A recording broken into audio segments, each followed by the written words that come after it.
Voici les unes des journaux parus à Kinshasa. Mutinerie de M23, la Belgique menace le Rwanda, note la République dans sa une. La Prospérité, pour sa part, se penche dans cette polémique entre deux journaux de la place et titre « Bilan Matata, Kinkei dénonce le chantage ».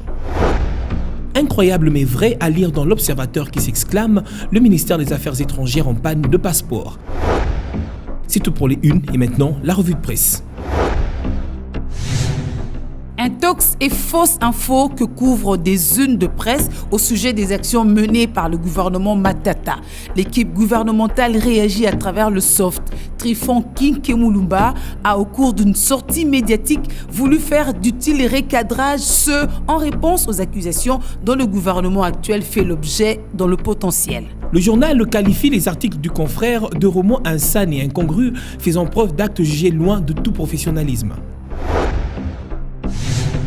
Une réponse du gouvernement à travers laquelle le potentiel se voit être dans le collimateur des surdoués. Le coup de pied que le potentiel a donné dans la fourmilière a fait tellement mal que cela lui a valu une fatale de la part de certains membres du gouvernement, fait savoir le journal.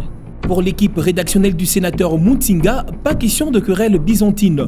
Elle fait savoir qu'en principe, elle ne devrait pas s'engager dans une polémique avec un journal dont la rédaction est à cheval entre Kinshasa et Kigali.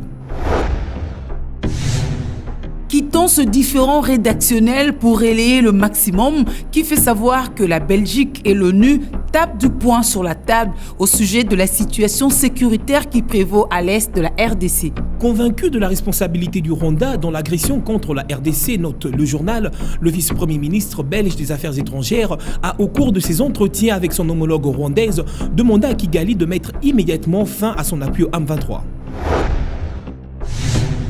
L'Observateur, lui, annonce pour demain, samedi 15 septembre, l'ouverture de la session ordinaire au Parlement. Une session essentiellement budgétaire et qui prendra fin le 15 décembre prochain. Déjà élaboré, les sénateurs et les députés n'ont plus d'excuses. Le peuple congolais attend un budget réaliste.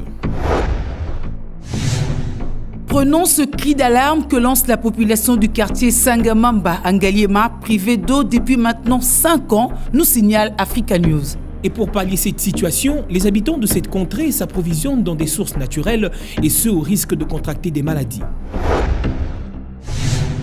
Et puis terminons avec un artiste musicien désormais dans l'ombre que mentionne la Colombe. Il s'agit de Joski Kiambukuta qui est désormais dans un home des vieillards à Paris. Victime d'un accident cardiovasculaire, il s'en est tiré après un long internement à l'hôpital avec une paralysie qui l'oblige désormais à suivre des séances de rééducation. Bien triste nouvelle. Fin de cette revue de presse. Merci de l'avoir suivi.